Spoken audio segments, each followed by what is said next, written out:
Welcome back to CFO Weekly, where we're talking with financial leaders about how to build efficiency in their teams, create time for strategy, and ultimately get results. With your host, Megan Weiss. Let's jump right in. Today, my guest is Ken Wentworth, aka Mr. Biz. Ken is a strategic business partner who helps business owners run their companies more profitably and more efficiently. After ascending to the top 3% at a Fortune 15 company and breaking 6 world records, Mr. Biz now uses his experience and expertise to help others develop their skills to become more successful owners. He is the author of 2 best-selling books. His most recent, Pathways to Profits, provides an actionable blueprint to excelling in any economy. Ken is the award-winning host of Mr. Biz Radio, which airs 55 plus hours each week across 6 different networks. Being an influential business guru, he has amassed a social media following of over 270,000. For his expertise, he has been featured on Forbes, Yahoo Finance, Fast Company, The New York Finance, and American Express. Hello, Ken, and thank you for joining me today. Hi, Megan. I'm glad to be here, and I'm humbled to be on your podcast. We set this up a while back, and I've been looking forward to it ever since. Well, thanks. Today we're going to be discussing the always important topic of cutting costs and how best to achieve this objective without negatively impacting your business. And I'm really looking forward to this discussion. So let's get started. All right, sounds good. Let's start with your career progression. Can you walk me through how you got to where you are today? Yeah. Do you have about 3 days, Megan? So my undergrad's in accounting, and I got out of school and I worked in accounting for about 2 years. And I figured out pretty quickly that while it was really good to have that base knowledge, that was just a little bit too much in the weeds for me. Mm-hmm. And so I quickly moved out of there, moved in more into the finance world.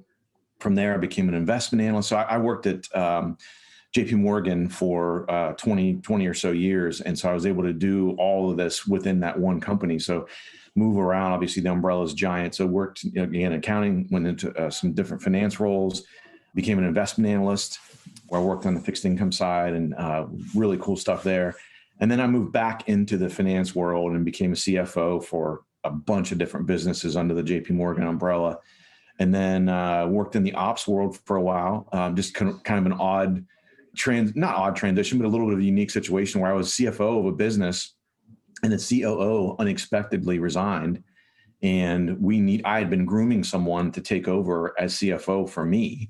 And just that the timing worked out right, that the CEO of the business came to me and said, "Hey, will you move into the COO role? And we could have so-and-so that you've been grooming to move into your role."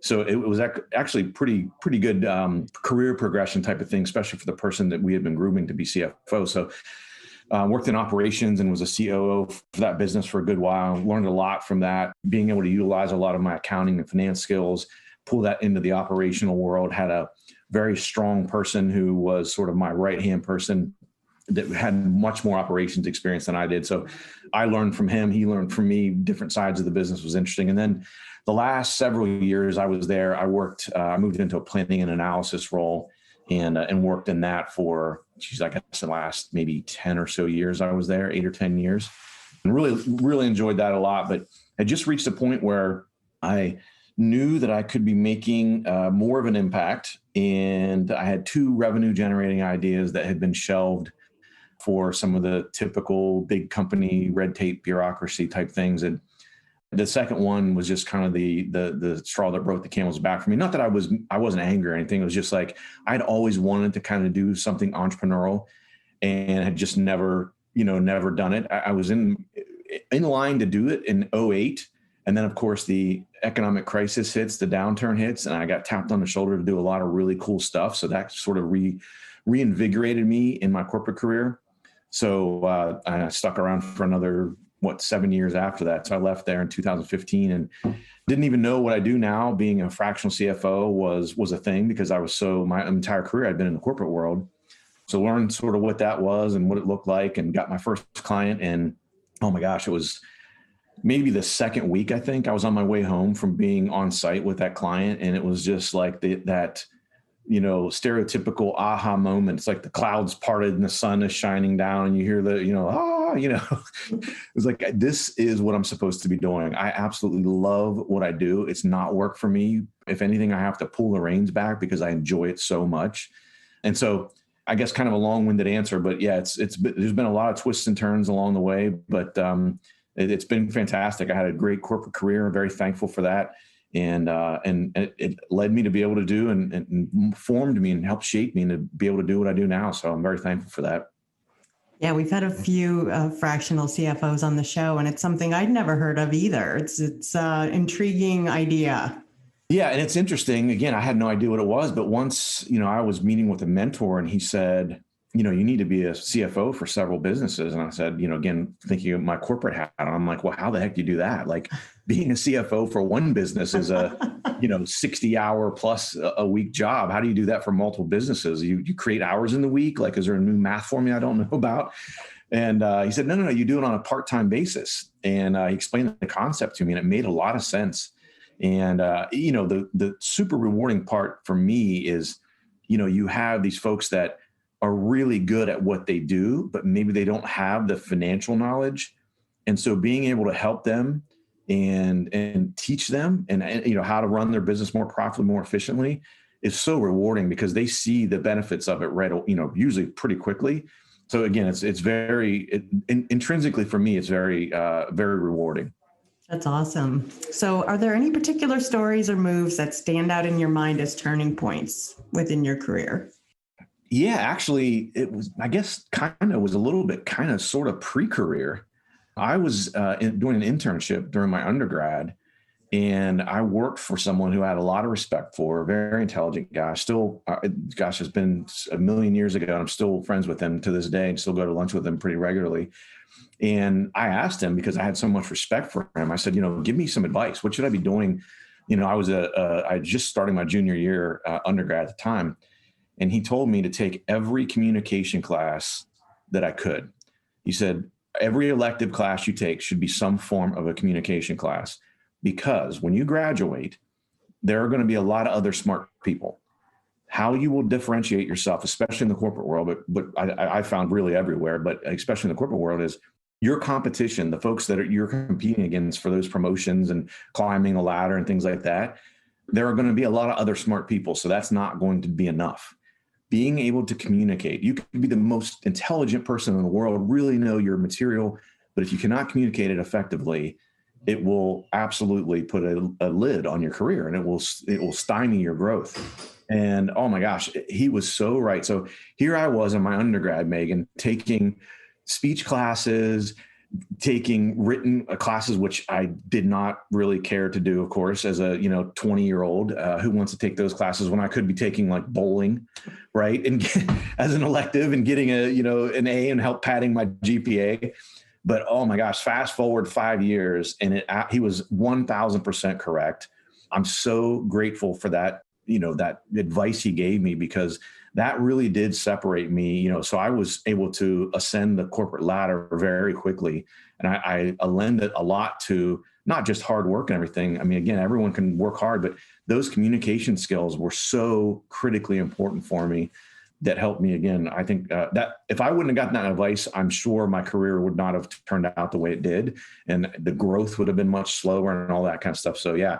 So now that's what I preach to our kids. I'm like, you got to take communication classes, especially in today's day and age. It's even worse now with text messaging, and we're all getting used to that. And so I think, direct communication skills are becoming almost, I wouldn't say a lost art, but somewhat of a lost art. So when you find someone who can communicate effectively, and we do so much communication via, written communication with emails and things like that. So, Megan, when you get an email that's 19 paragraphs long, right away you roll your eyes, or it's just written poorly, as compared to you get one that's very concise, clearly written. It's got some bullets in there. You can pop out the important parts. Man, the difference is just really big, right? So I think that was probably the best career advice that I got. Again, it was kind of pre-career, I guess, but really, really helped shape my career and help me ascend much quicker, I think. Yeah, I think that was excellent advice. Communication and the ability to be able to tell a story are definitely differentiators, especially today. Yeah, we had, just real quick, we had an example in the corporate world. I worked with, when I was an investment analyst, we had a fund manager that I worked with that was an MIT graduate, probably one of the smartest people I've ever been around, ever talked with or anything, but no offense to him. And he would even say this as, he was self-aware. He'd even say it himself. He couldn't communicate worth a darn. So we couldn't take him on client meetings, even though we wanted to, because he was a superstar in his field. We just couldn't put him in front of people because his communication skills were so poor.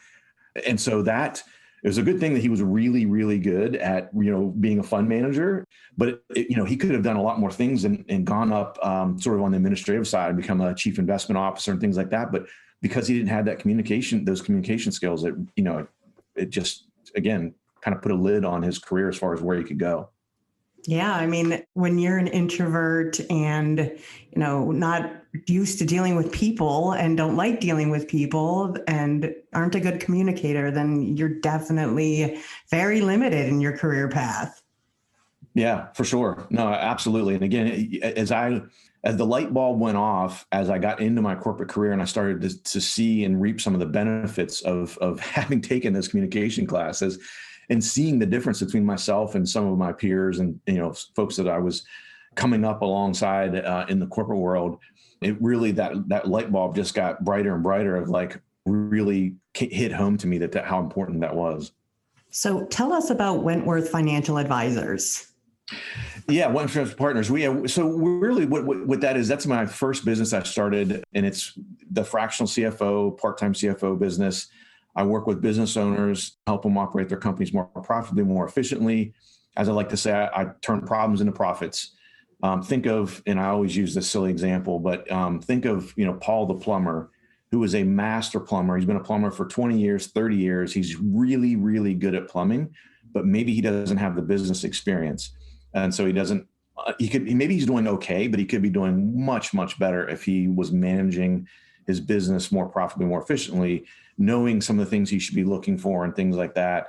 So that's the sort of the one-on-one side of the business where I work, directly with business owners and helping them through some of those challenges. So again, very, very rewarding. Love it. Absolutely love it. And how do you think the accounting profession has evolved in the last, let's say, 10 to 15 years? Yeah, I would say, in my opinion, I think it's become less tactical and more strategic. I think overall, and I would say on the corporate side as well as outside of the corporate world, I think people expect more from their accountant nowadays, right? Maybe, way back when it was you're the debit and credit person and you close the books. And I think now there's more expectation.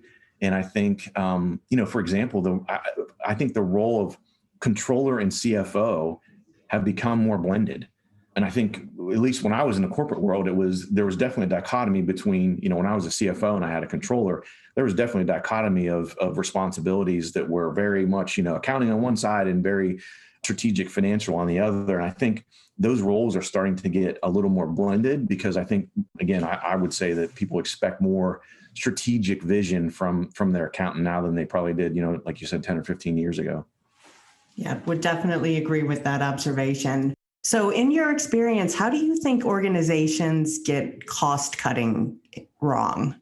Ooh, oh man. Again, I could probably talk about this for days, but I guess generally speaking, what I have seen, again, from the corporate world, as well as now into the, small and middle-sized businesses, I think a lot of times and especially think about it when we just are coming through this pandemic, and I think a lot of people hit that panic button last year.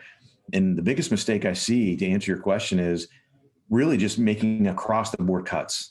We need to cut expenses by 20%, period. A real quick story from the corporate world that's related. We were at a budget meeting and the CEO of the business, we had been working on this, putting this deck together, and we waited and he was almost an hour late for the meeting. And we had done all this prep and worked, 16, 20-hour days for the 3 or 4 days before preparing for this meeting. And he walked into the meeting and without even sitting down at the chair at the table in the conference room, he lifted up the deck, the presentation deck that we had, and he kind of shook it a little bit. And he said, and he tossed it back down on the table. And he said, "That feels like it's $20 million too high." And he walked out. And we thought he was joking. We were looking at the door waiting for him to turn around and come back in. No, he was serious. He didn't even look at the numbers. his right off the bat was, it's $20 million too much, cut $20 million out. And I think that's one of those things that, again, that's what I would say is probably the biggest mistake I see is people just say, okay, we need to cut everything by 20% as an example. And I think that's the wrong approach to make, because that can really cause a negative cumulative like snowball effect that really can make your business spiral. And I think, it's a big mistake that a lot of companies make.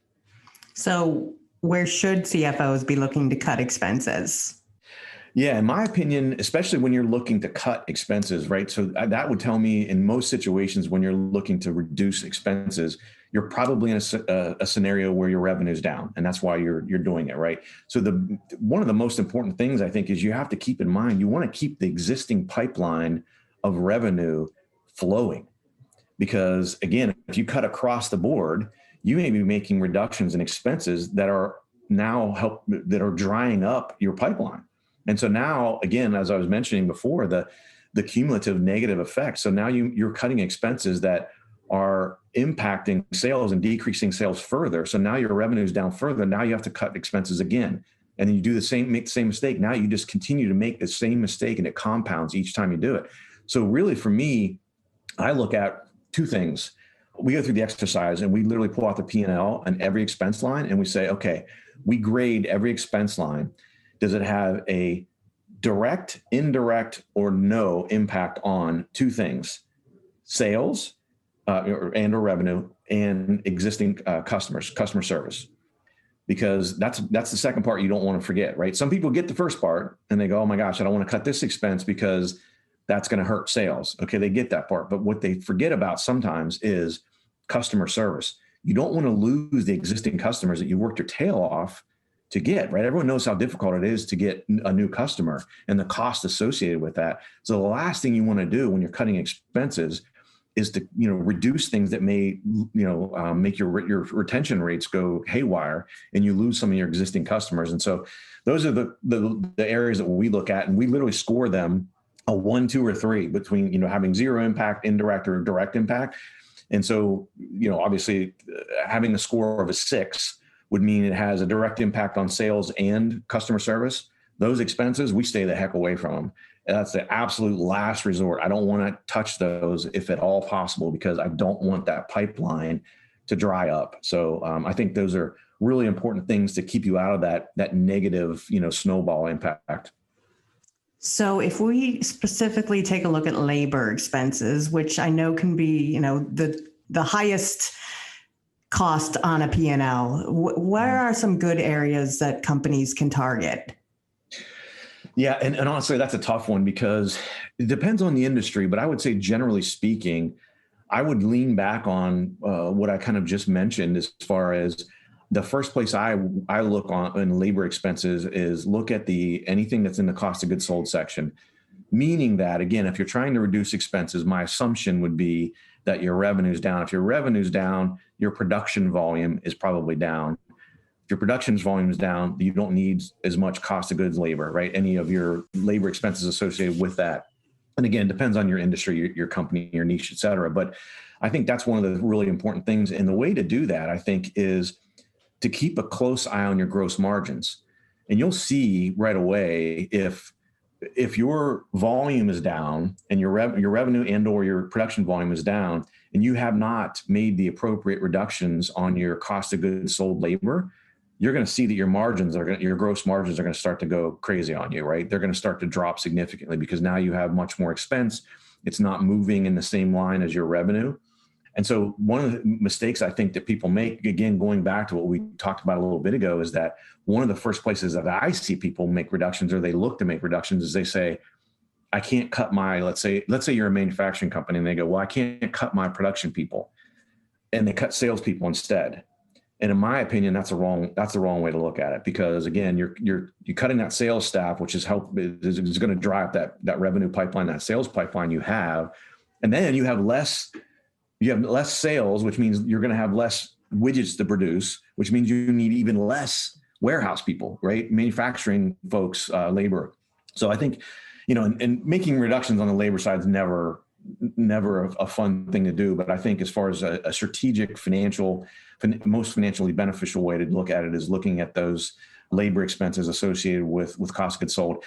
Of course, every year I would recommend, and I'm sure everyone, especially now, it's been going on for 10, 12, 15 years now, but every year I encourage folks to go through and do an audit and at least get 2 additional quotes for healthcare expenses, because man, they're just going out of control, and they've been doing that for a long time. But it never hurts to get a couple new quotes every single year to compare with the current plan you have and look at that, because, depending on the size of your company, even reducing those expenses by, 3-4% could make a significant difference, not only for you, but obviously for your employees, depending on how much of that expense that they're bearing on their side as well. So I think that's another thing that, to make sure you do. And I didn't mention that one first because I assume that with the emphasis on that over the last, 8, 10, 12 years, I think probably most people are doing that, or I hope they are.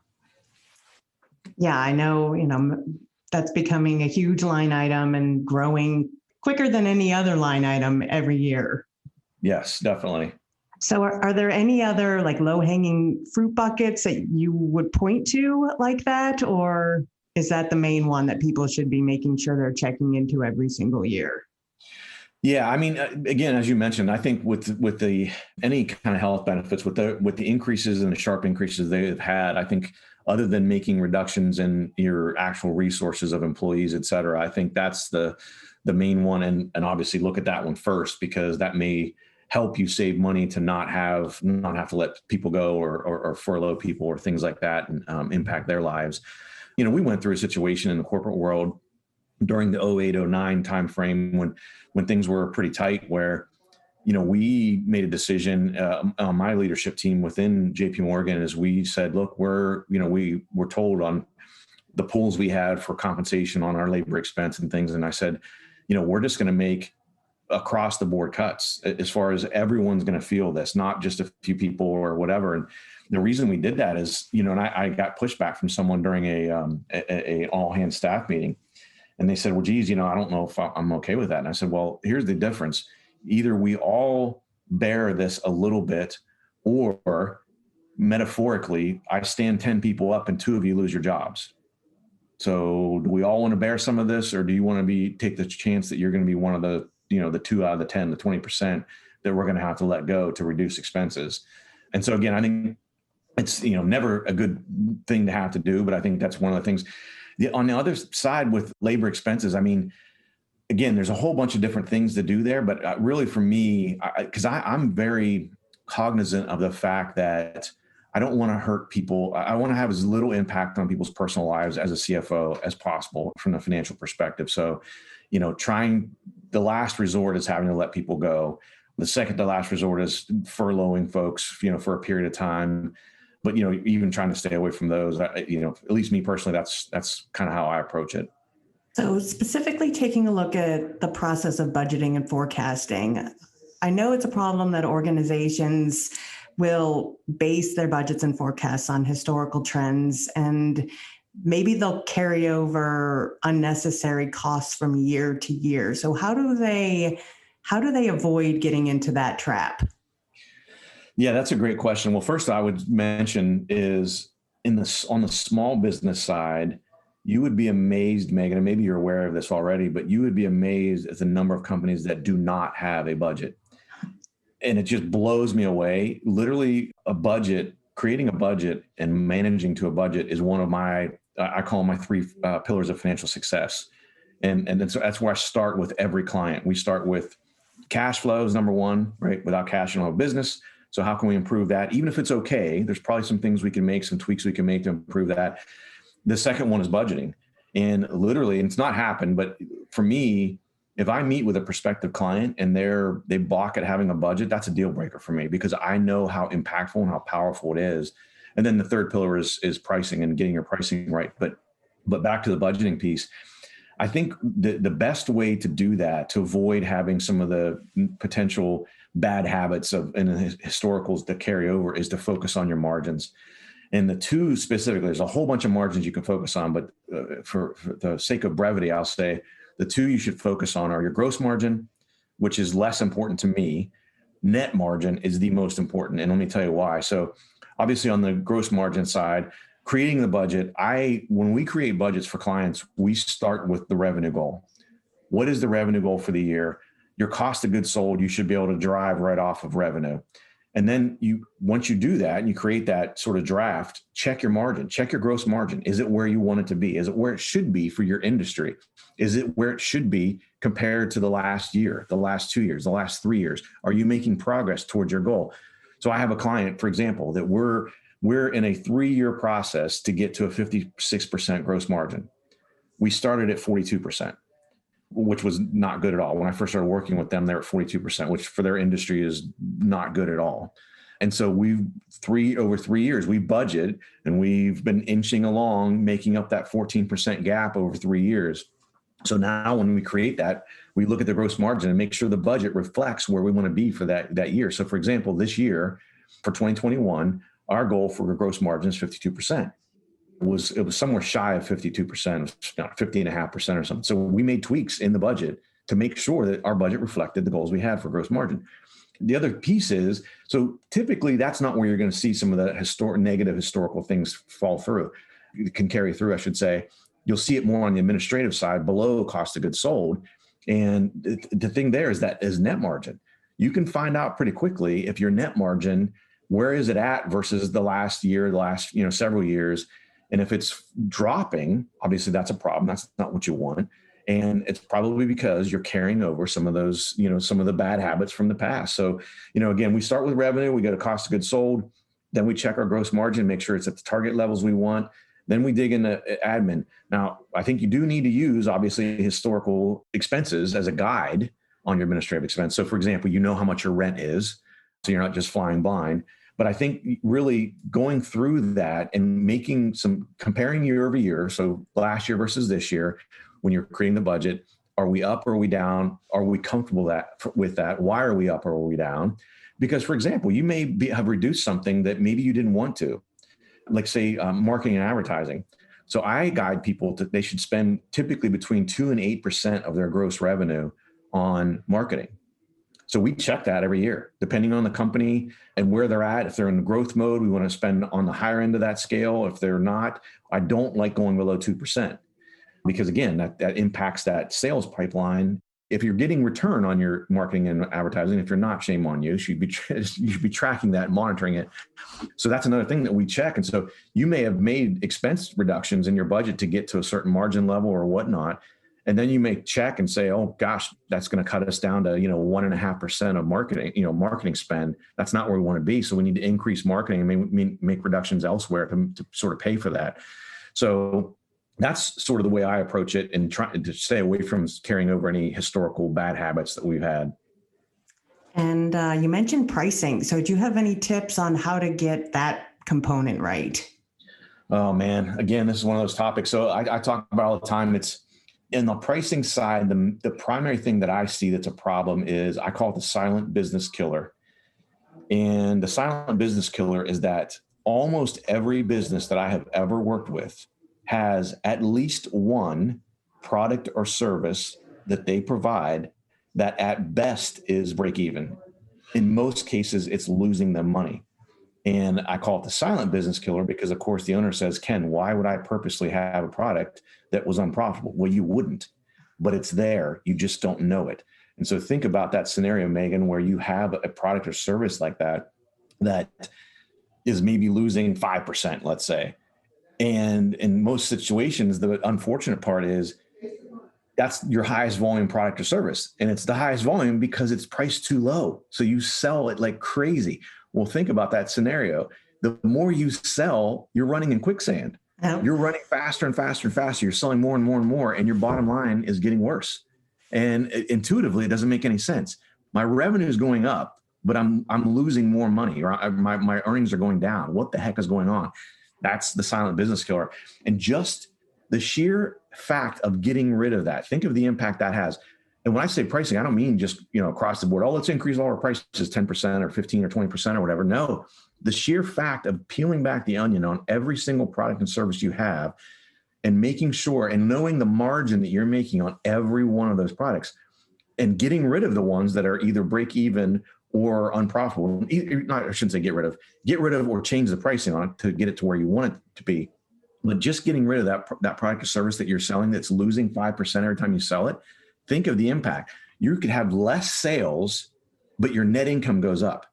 And again, to most people not in the financial world, they go, wait a minute, well, hold on, time out. That makes absolutely no sense whatsoever. How can I have less revenue but make more net income? But think about it. You won't have that drag of that product that's losing 5% for every unit you sell. So that's the price on the pricing side. That is the number one mistake that happens. And like I mentioned, Megan, almost every single business I've ever worked with, different geographies, different industries, niches, almost every single one of them has at least one of those. And it's killing the business or hurting the business, and they don't even realize it. So speaking of being able to peel back the onion, are there tools or technologies available that you'd recommend to help track and analyze costs or margins? Yeah, I guess the easiest one is, gosh, I hate to even admit this, but I am a numbers nerd, so I'll say it. I use Excel a lot. We'll dump numbers out of, QuickBooks is getting better and better as far as for the, small and even middle-sized businesses can use QuickBooks. There's a lot of other products for larger companies, but that have more tools available within them. But QuickBooks is getting better and better, and you can do more analytics within QuickBooks. Mm-hmm. That's a relatively inexpensive tool to have, and you should be using some form of QuickBooks or one of its competitors. And then, just have the wherewithal to, again, I'll just roll up the sleeves and get a bunch of data and pull it out of whatever the financial system is, QuickBooks or whatever it might be, dump it into Excel and start crunching away. But really creating, I think the main problem I see with that is the consistency. Create something that you can replicate easily, whatever the reporting period needs to be, whether that's biweekly, whether it's monthly. So, because if it's difficult to create, so I'm thinking of a non-financial savvy business owner that really doesn't want to deal with a lot of these things, or maybe doesn't have the Excel skills or whatever. So my job in that scenario is to make sure that I create the tools, whether it be within a financial system such as QuickBooks, a financial software such as QuickBooks, or it's something that I can easily have someone pull out of QuickBooks and dump into an Excel file and make it an automated process for the owner to make it easy for them. Because if it's difficult, they won't use it. And if they don't use it, then they won't get the impact out of it, obviously. So, but yeah, really every single, you got to always, I call it MYM, mind your margins. You got to pay attention to the margins always and make it easy to pay attention to them. You have to compare versus budget, your actual versus budget every single month on a monthly basis, on a year-to-date basis. And then, your business, you should have some specific KPIs that you're measuring as well. And again, whatever tools that you can use to automate that process as much as possible. Again, to make it easy to be able to monitor those. So that way you'll be more apt to use that tool more often and track it more often. Just a quick side note on KPIs though. I know it's a big thing and everyone likes to throw around that acronym, but I'll say one of the mistakes I see people make with KPIs is they track too many of them. And if you track too many, none of them get enough attention, in my opinion. So I like to try to have 5 or less per business. And then as they improve and you set targets that where you want to get them to, and as they get to that level on a consistent basis, they kind of move to the second page of KPIs of less important ones, and we move new ones up that need attention. It's an ever evolving process. But I think that's I know you didn't ask specifically about KPIs, but that's one I want to mention. That as I see a lot of people, they read a book about KPIs and they see how important they are, and they're super, super important, critically important to the success of your business. But then they go out and they create this reporting that has 20 KPIs. And then their attention is divided across 20 KPIs instead of really focusing on what are the 5 or maybe even 3 that are absolutely the most critical for us right now, that are lagging the most. Let's put the attention on those 3 to 5 and really focus on those 3 to 5 and get them better, and then move new ones in as we go through an evolvement process. Yeah, that's great advice. Keeps people from trying to boil the ocean, I'm sure. Yes. So if our listeners remember just one thing from our discussion today, what would you want it to be? Have a budget. I'll say 2 things because they're related. Have a budget and mind your margins. Because if you do those 2 things, I promise you, those will help you with everything else. Because if you are trending to your budget, that's going to point out any shortfalls you're having very quickly so you can change and adapt as necessary without getting through 6-8 months of the year and then realizing you have a problem in a specific area, whether it be expense, revenue, sales, et cetera. And then the margins they don't lie, right? They're going to be able to be an early indicator on a problem area. And it'll allow you to dig into that specific margin if it's trending in the wrong direction and figure out why. Because that's, again, that's really, really an important thing to keep in mind. And those are the two things, man, I'll tell you, you get those two things right, you on the financial side of things in your business, you will be on pretty good footing. Yep, that's great advice. So lastly, now that we're well into 2021, what's one goal, either personal or professional, that you're hoping to achieve this year? Oh, that's an easy one. Actually, for me, one of the things we set a goal for this year, and we're working very diligently on it, is we want to be able to help more veteran-owned and women-owned businesses, especially as we're going through 2020 and hearing from folks. I've got a YouTube channel. I do a lot of videos. I do a lot of live streams. We have a pretty large social media following. So I have the benefit of that as I get to hear from a lot of different people. Not always positive, but that's okay.